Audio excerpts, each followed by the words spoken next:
del feto. Es muy importante, esta biometría se utiliza para estimar la edad gestacional, pero importantemente para el peso fetal. Con esos parámetros, el ultrasonido nos da también el peso fetal y de ahí nosotros podemos evaluar también el crecimiento fetal con el peso que tenga el feto. Este, pues, del segundo examen de ultrasonido o examen de ultrasonido en el segundo y tercer trimestre. Que esté vivo o no, cómo se encuentra la frecuencia cardíaca, el ritmo, el número de fetos, presentación, evaluación del líquido amniótico a través del índice de Phelan, aparición, bueno, ya la placenta, la ubicación de la placenta, la biometría fetal, que ya vimos con qué diámetros, la evaluación del útero. Aquí es muy importante en este ultrasonido del segundo trimestre, evaluar la longitud del cuello. Es decir, es importante que a toda mujer dentro del control prenatal se le realice un ultrasonido en el segundo trimestre para evaluar la longitud de su cuello. Eso es ideal, ¿eh? ¿Por qué? Porque midiendo la longitud del cuello vamos a ver qué pacientes tienen riesgo de desarrollar amenaza de parto pretérmino o qué pacientes tienen riesgo de que tengan una incompetencia ísmico-cervical y por lo tanto puedan presentar un aborto. Es muy importante hacerles una longitud de cuello y ya ustedes vean, se le evalúa al cuello en una mujer embarazada. Se hace también una revisión de la anatomía del feto, presencia o ausencia de movimientos, y si se trata de un embarazo múltiple, pues se evaluar cada uno de ellos. Esos serían los componentes del ultrasonido en el segundo y tercer trimestre del embarazo. Recuerden que estamos viendo esto porque estamos haciendo un control prenatal de calidad, no un control prenatal de rutina.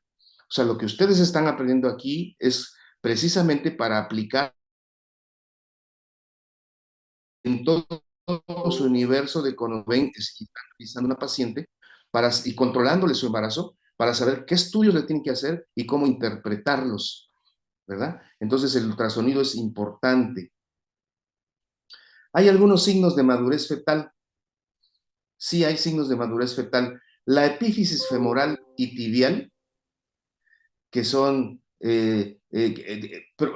proximal, que son centros de osificación, se visualizan en la semana 32 y 35 respectivamente. Es decir, los puntos de osificación en la epical se observan a la semana 32 y en la tibial a la semana 35. Son como unos puntos hiperecogénicos que se ven más blanquitos en el fémur y en la tibia. Si nosotros desconocemos cuántas semanas de embarazo tiene, y si ya vemos estas epífisis o puntos de osificación en la epífisis femoral en la semana 32, y ya los vemos, quiere decir que tiene ya 32 semanas o más. Y si los vemos en la tibia, quiere decir que tiene 35 o más. En cambio, la epífisis proximal a finales del tercer trimestre. Y cuando ya vimos el punto de osificación del húmero, estamos hablando de que hay una correlación con la presencia de esa epífisis, de ese punto de osificación, con madurez pulmonar fetal y también una madurez en cuanto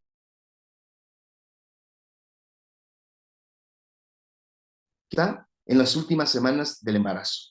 Fíjense, entonces, estos son datos interesantes que no vienen en cualquier libro, que no los vamos a encontrar, pero que nosotros ya sabemos. Puntos de osificación: femoral 32, tibial 35, húmero finales del tercer trimestre, casi al final del embarazo. Y de esa manera, con solo el ultrasonido podemos investigar las semanas de embarazo que tiene o la edad gestacional que tiene el feto, cuando hay alguna duda. Existen otros parámetros biométricos, ya requieren más entrenamiento, son los diámetros intra e interorbitales, el diámetro transverso del cerebelo, la longitud del pie, la longitud de los huesos largos de las extremidades. Vean todo lo que podemos hacer por ultrasonido. Claro, no todos los ultrasonografistas lo hacen. Esto generalmente lo hacen los médicos materno-fetales, que tienen que hacer la especialidad en ginecología y luego en medicina materno-fetal. Seguimos hablando de la evaluación por ultrasonido con respecto precisamente a cómo se correlaciona el ultrasonido con la fecha probable de parto.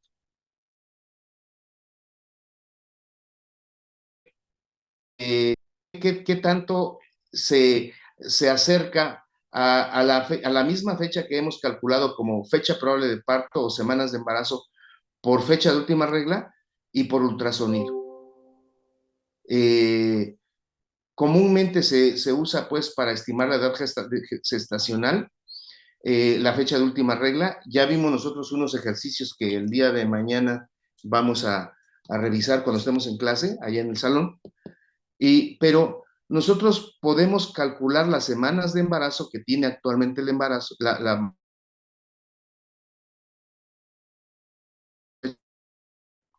¿qué tanto coincide el ultrasonido, por ejemplo, con que por fecha de última regla y le calculo las semanas de embarazo y me salen 30? Le hago un ultrasonido y me salen 28. ¿Qué conducta tomo? Digo, ay, el ultrasonido tiene 2 semanas de diferencia. Y por fecha de última regla, la paciente es regular en sus ciclos, regla cada mes. Le hago ya la anamnesis a la fecha de última regla, a la menstruación, que ya vimos qué es lo que se le pregunta.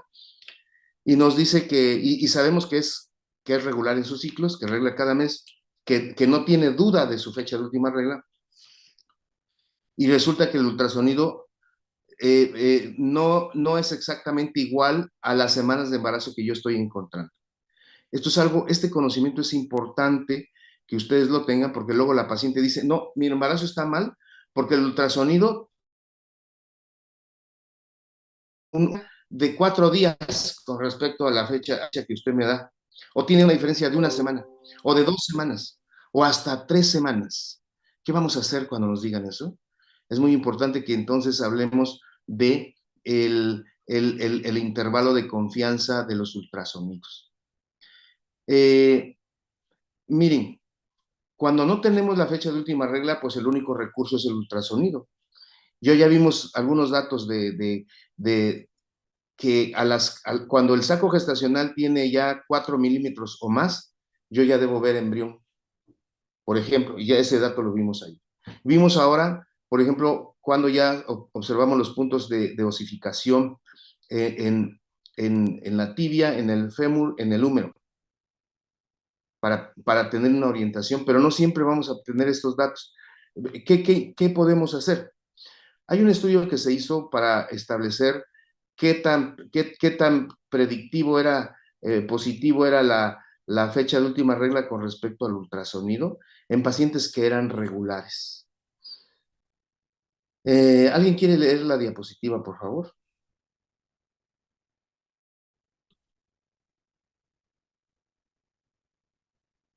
Yo, doctor, Adelante. ejemplos. Un estudio de 34.249 embarazos únicos se utilizaron ambas fechas menstruales confiables y biometría ecográfica, resultando que el nacimiento se produjo dentro de los 7 días de la edad De ¿cuál la es, doctor? gestacional o fecha probable de parto. De la ok. Más frecuentemente, cuando la ecografía solo se utilizó en lugar de la última menstruación, solo se utilizó 55,2 frente a 49,5% fecha menstrual confiable. Se definió como paciente segura de su último periodo menstrual con ciclos menstruales regulares y sin uso de anticonceptivos orales en los 3 meses anteriores. La ecografía transabdominal se realizó el 95% de los pacientes entre las 13 y 24 semanas. Entre las 13 y 24 semanas. ¿Okay? Aquí vieron, el nacimiento se produjo dentro de los 7 días de la fecha probable de parto, más frecuentemente, fíjense. Entonces, pero para esto, fíjense, aquí estamos demostrando que el cálculo de la fecha probable de parto paciente es regular en sus ciclos, que no toma anticonceptivos y recuerda bien la fecha, es todavía más exacta que el ultrasonido. Ay, Dios mío, fíjense, es más exacta que el ultrasonido. Si ustedes hacen una buena historia clínica y la paciente verdaderamente sí recuerda su fecha de última regla, esa fecha que obtengan es más exacta todavía que el ultrasonido para calcular la fecha probable de parto. Para calcular la fecha probable de parto. Porque miren cómo varía el ultrasonido. Fíjense, ¿eh? Es muy importante que esta tablita ustedes la tengan como captura de pantalla, porque en esta tabla vemos precisamente el intervalo de confianza, es decir, qué tanto o tanta variación o margen de error, si ustedes aquí sí lo quieren entender, qué margen de error tiene el ultrasonido para el cálculo de las semanas de embarazo y de la fecha probable de parto. En el primer trimestre, que serían aquí tenemos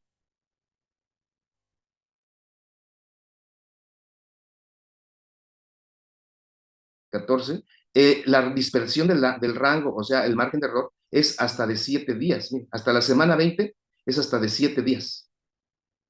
Pero si somos más estrictos en los primeros 3 meses, el margen de error del ultrasonido es de 5 días. ¿Ya lo vieron?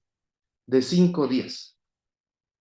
En el segundo trimestre, que sería por aquí todavía, es hasta de 14 días, o sea, 2 semanas de margen de error a las 30 semanas. Pero, y en el último trimestre, en los últimos 3 meses, el margen de error, o ya al final del embarazo, pues, de los 7 meses a los 9, es hasta de 3 semanas el margen de error. Esto es importante tomarlo en cuenta porque esto quiere decir que si yo hago un ultrasonido en los primeros 3 meses, el margen de error es muy bajo.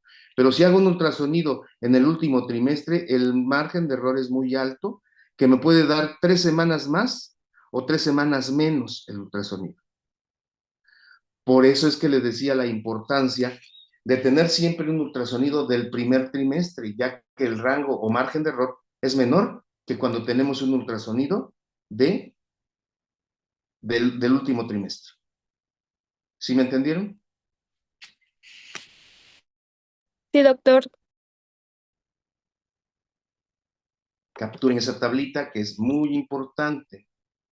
Bueno, entonces aquí tenemos dentro de lo que dice la guía de práctica clínica, el ultrasonido me sirve el primer ultrasonido entre 5 y 10 semanas para ver viabilidad, es decir, que está vivo, que ya late su corazón y que está intrauterino. Luego, entre la semana 11 a 14, me sirve para descartar malformaciones congénitas, presencia del hueso nasal y translucencia nucal, que para fines de diagnóstico de malformaciones es muy importante. La translucencia nucal, normalmente en la región de la nuca, en la región posterior, por debajo del cuello, o a nivel del cuello, pero en la parte posterior, en el feto se le puede ver una translucencia nucal. Cuando está incrementada, nos habla de malformaciones, acumulación de líquido. Por eso se ve incrementada la translucencia. En la semana 18 a 22, un ultrasonido estructural para ver estructuralmente al feto cómo se encuentra y hacer algunos otros diagnósticos. De 36, seguimiento del crecimiento. Ya para entonces sabemos que es uno, sabemos que está vivo, pero vamos a ver cómo sigue la implantación, cómo están los flujos, sobre todo los, a nivel de ultrasonido Doppler, el índice de resistencia del cordón umbilical, de la arteria cerebral media y del ductus venoso.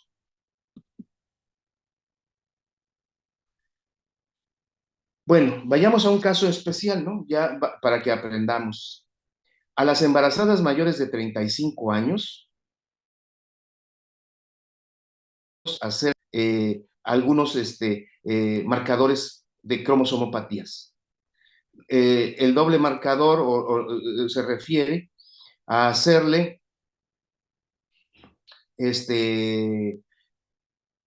un estudio entre la semana 11-14 para investigar cromosomopatías en mujeres mayores de 35 años, y esto implica hacer un ultrasonido para observar precisamente la translucencia nucal, y además se hace una determinación de gonadotrofina coriónica y de proteína placentaria A. Proteína placentaria A. Esos son los marcadores que me permiten ver si hay algún problema de... Doctor, dígame. ¿puede repetirlo otra vez, por favor? En las embarazadas mayores de 35 años existe estos marcadores de cromosomopatías. A la semana 11-14 se hace la prueba bioquímica de la prueba con determinación de gonadotrofina coriónica y proteína placentaria A, así como la translucencia nucal por ultrasonido. A la semana 18 se hace otros marcadores que son, pero esto ya es entre semana 18 y 22, se hace un ultrasonido estructural, se hace una determinación de gonadotrofina coriónica, se hace una determinación de alfa-fetoproteína, estriol e inhibina A.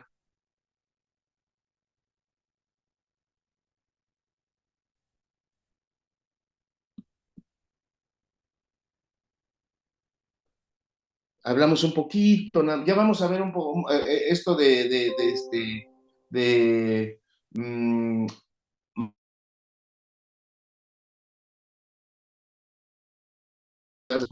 vamos a continuar con nuestro control prenatal, el más común, y vamos a hablar de la salud oral de la paciente embarazada. Es importante tomar en cuenta el término de prevención, diagnóstico y tratamiento de enfermedades orales, que no deben dejarse pasar por alto. Hay algunos paradigmas que hay que ir rompiendo. Las radiografías de los dientes se pueden hacer en mujeres embarazadas con un blindaje del abdomen y de la tiroides. Sí se pueden hacer, si es necesario hacer una radiografía a una mujer embarazada, el abdomen y el tiroides se puede hacer.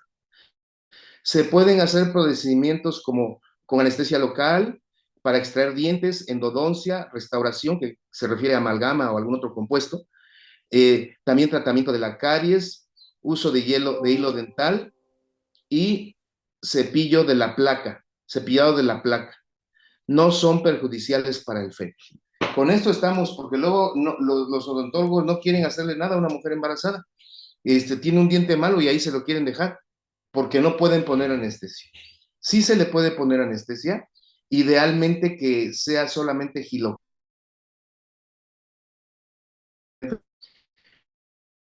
Aún con epinefrina, sí se le puede poner. La idea de que la epinefrina le va a subir la presión arterial, pues es que es muy relativa. Quizás se la suba por unos minutos, pero eso no sucede.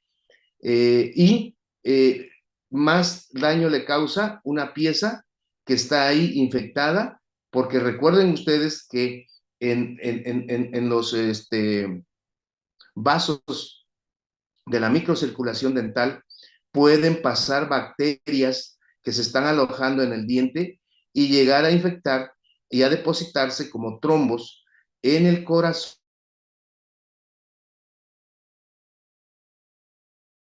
Pudieran llegar a atravesar la placenta, algunas infecciones.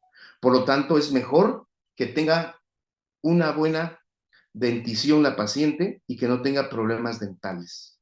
Es mejor que no hacerlo. ¿Cómo es el ejercicio en el embarazo? El ejercicio en el embarazo no es una cosa sencilla. A veces decimos, no, pues sí puede hacer ejercicio, pero hay unos ejercicios que no son tan recomendables para la mujer embarazada. Y de eso vamos a hablar. Miren, en mujeres sanas, con embarazos sin complicaciones, pues si ellas ya hacían ejercicio, pueden seguir ejercitándose durante el embarazo. Sobre todo en las primeras semanas, si no tienen ningún problema, mujeres sanas con embarazo sin complicaciones podrían hacer su ejercicio en las primeras semanas.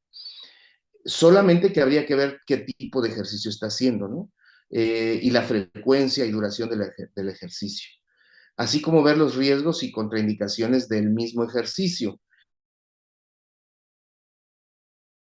Es decir, si la paciente hace taekwondo, pues definitivamente que sería muy recomendable que limitara a lo mejor el combate, porque una patada en el abdomen puede ser fatal para la situación de su bebé.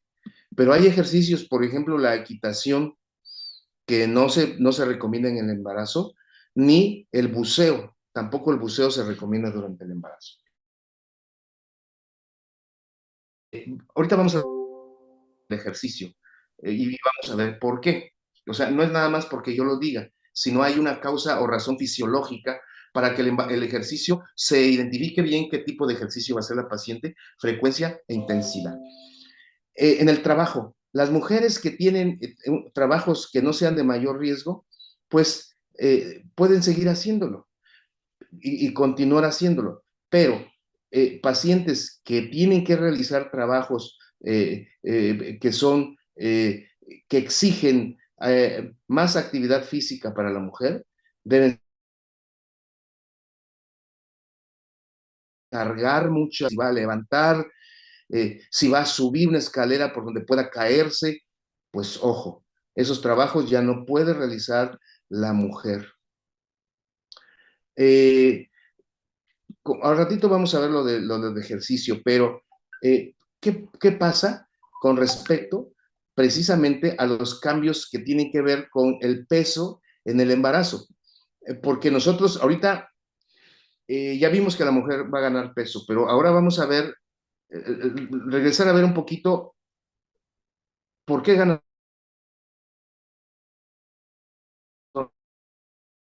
pero sobre todo de acuerdo al tipo de paciente que tenemos. Paciente delgada, paciente estándar, paciente con obesidad o paciente con obesidad mórbida, que ya sería una paciente con una obesidad mayor, ¿no? Entonces, el peso materno durante el embarazo se atribuye principalmente a los aumentos del agua, que son aproximadamente 7 litros al final del embarazo. Los aumentos del agua corporal son de 7 litros en la madre. El promedio del aumento de peso a término del embarazo se distribuye de la siguiente manera. Léalo, jefa.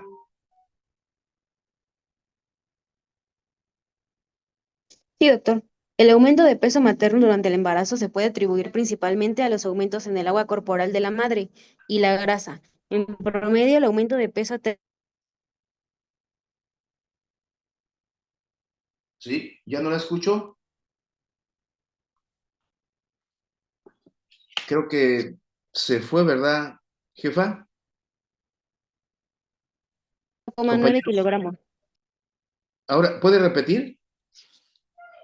¿El texto? No, ya los pesos. Ah, sí. Hipertrofia uterina 0,9 kilogramos. Feto 3,2 a 3,6 kilogramos.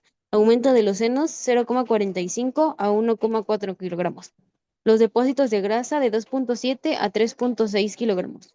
El aumento del volumen sanguíneo de 1,4 a 1,8 kilogramos. El aumento del volumen de líquido de 0,9 a 1,4 kilogramos. Y creo que es todo. Sí, ya no.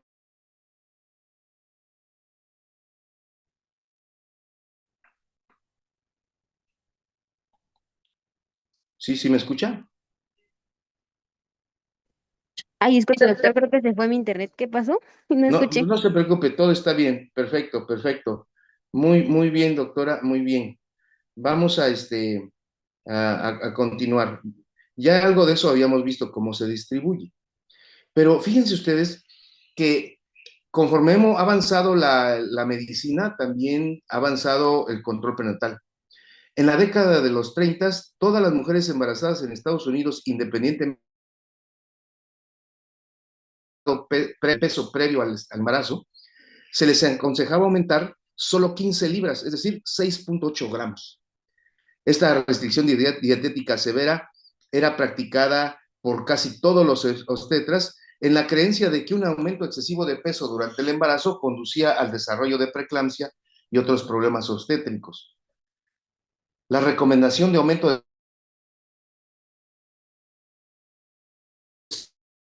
mostraron que la restricción dietética se asociaba con fetos de bajo peso al nacer y recién nacidos con daño neurológico.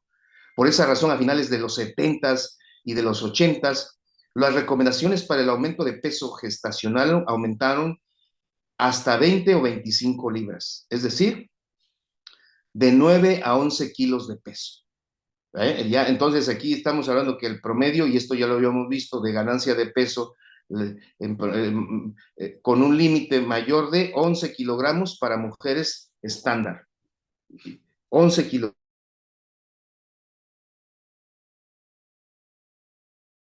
Entonces, aquí vemos una tablita donde vemos las recomendaciones para la tasa total de ganancia de peso durante el embarazo por índice de masa corporal antes del embarazo. Entonces, grupo de peso total, por ejemplo, índice de masa corporal antes del embarazo, la tasa de aumento entre el segundo y el tercer trimestre, cómo se va incrementando, el rango en libras, y pues vemos que hay un aumento, pero a mí no me gusta mucho esta tablita, sino que es mejor.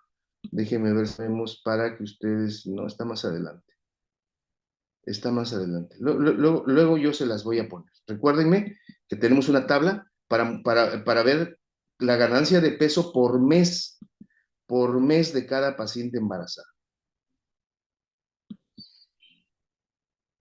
Bueno, en el embarazo normal hay cambios que ya hemos mencionado y que los vamos a repetir nada más. Ya vimos el porqué de algunos de ellos, pero sabemos que hay una anemia fisiológica, hay neutrofilia, hay una trombocitopenia leve, ya vimos que hay disminución del número de plaquetas, que todavía hasta antes de 100,000 todavía se considera como normal de esa trombocitopenia que puede ocurrir en el embarazo. Hay aumento de los factores procoagulantes, y la fibrinolisis está disminuida. Esto como un mecanismo de defensa para limitar la hemorragia que pudiéramos tener en el embarazo. Y aquí tenemos los datos que nos da UpToDate, más actualizados con respecto al volumen plasmático, un aumento de 30 a 50%, masa de glóbulos rojos 20 a 30%, la concentración media de hemoglobina disminuye, ya vimos que disminuye la hemoglobina, la esperanza de vida de los eritrocitos ligeramente disminuido, la eritropoyetina,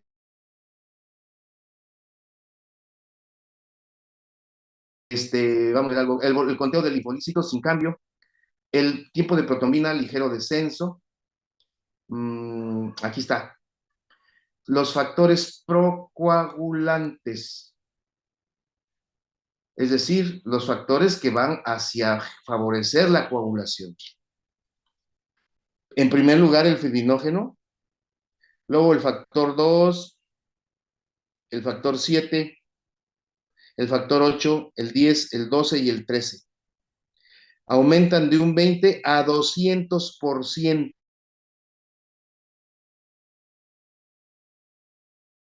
Eso es bueno, porque el fibrinógeno es un marcador de cómo estamos tratando a una mujer que tiene hemorragia. Y, por lo tanto, miren, el fibrinógeno normalmente se incrementan todos estos factores procoagulantes, factores de coagulación 2, 5, 8, 10, 12 y 13, y el fibrinógeno. Recuerden, 2, 5, 8, 10, 12 y 13, 2, 5, 8, 10, 12 y 13. Aumentan de 20.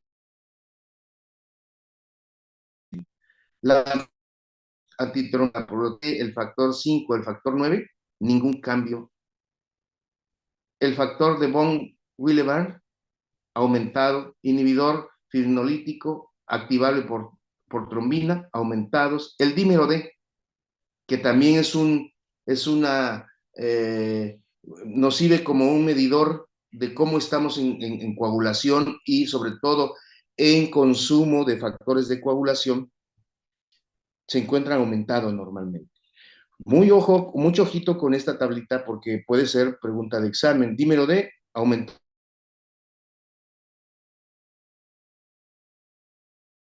de factores de coagulación. Factores procoagulantes aumentados, lógicamente, ¿no? Y si me preguntan cuáles son, filoenógeno, 2, 6, 8, 10, 12 y 13.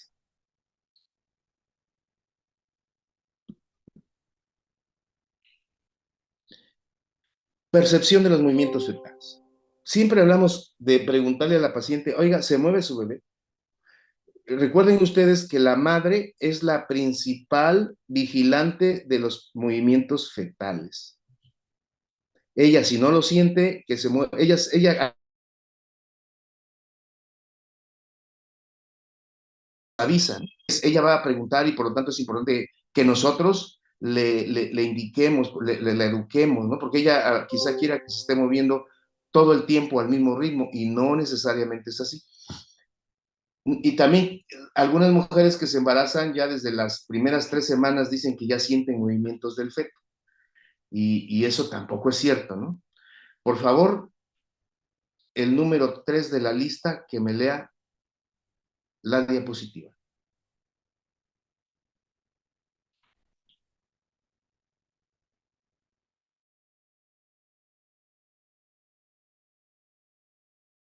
Bueno, un voluntario.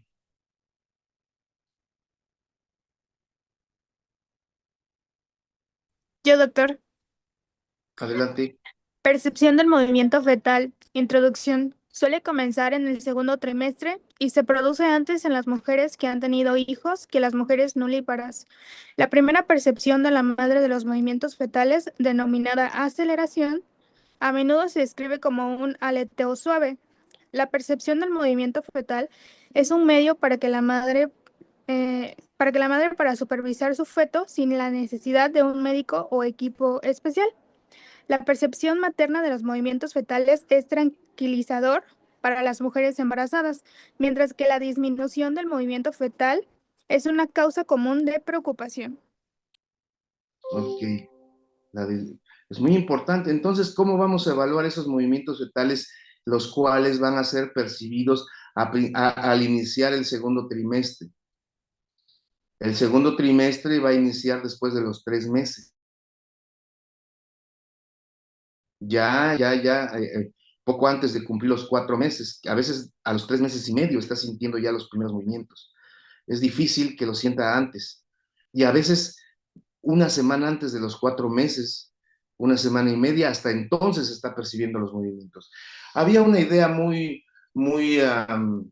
cerrada, por decirlo así, de que los movimientos fetales tienen que percibirse a partir del tercer mes, pero no es así. O sea, muchos fetos no son percibidos los movimientos luego a partir del tercer mes, pasando 3 meses y medio, 3 meses con 3 semanas, entonces sí, para que se esa idea. ¿Cómo van a ser estos movimientos fetales normales? ¿Alguien de los compañeros que lo lea? Yo, doctor. Adelante. La actividad fetal puede observarse ecográficamente ya en el inclinarse, sobresaltarse, hipo, la respiración, la rotación. Miembros, el estiramiento de la mano a la cara, apertura y cierre de las manos. Y la cara y la cabeza, la rotación de la cabeza, succionar, bostezo, protrusión de la lengua. Cuando se correlacionó ecográficamente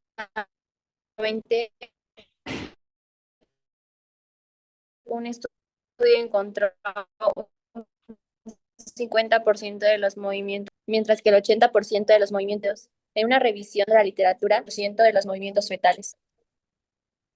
Sí. Por visualizados la sonografía. Muy bien. Bueno, aquí lo que hay movimientos que se pueden ver por ultrasonido. Inclinarse, sobresaltarse, el hipo, la respiración, el estiramiento, en la cara, el cierre y apertura de las manos, en la cabeza podemos ver que succiona, bosteza, producción. No son percibidos así. Los que ya son realmente más percibidos por la paciente son el movimiento de las extremidades, en un 50%, y en un 80% las pacientes perciben más movimientos del tronco y de las extremidades. ¿Ven? Ya vemos ahora que los movimientos sobre todo del tronco y extremidades. Y vamos a analizar este cuadrito donde se han propuesto varios métodos para el recuento de las llamadas patadas fetales. Los siguientes son 4 ejemplos de criterios para tranquilidad del bienestar fetal.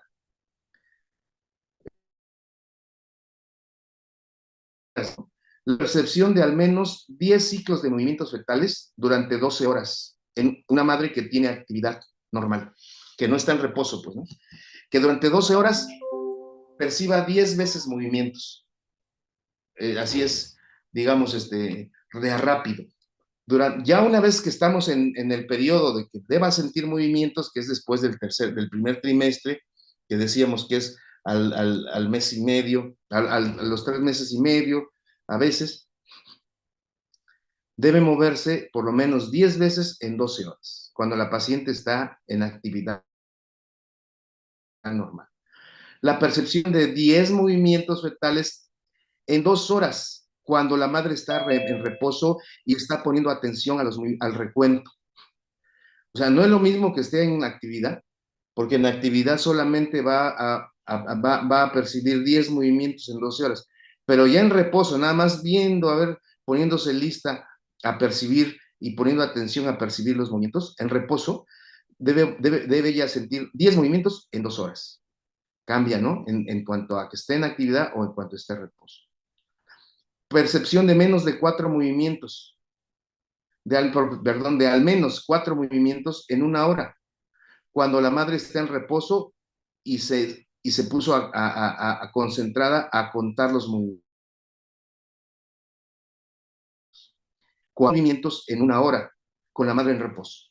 Ahora sí ya tenemos un dato. Y no estamos hablando de cuántas semanas de embarazo tiene, así en general. En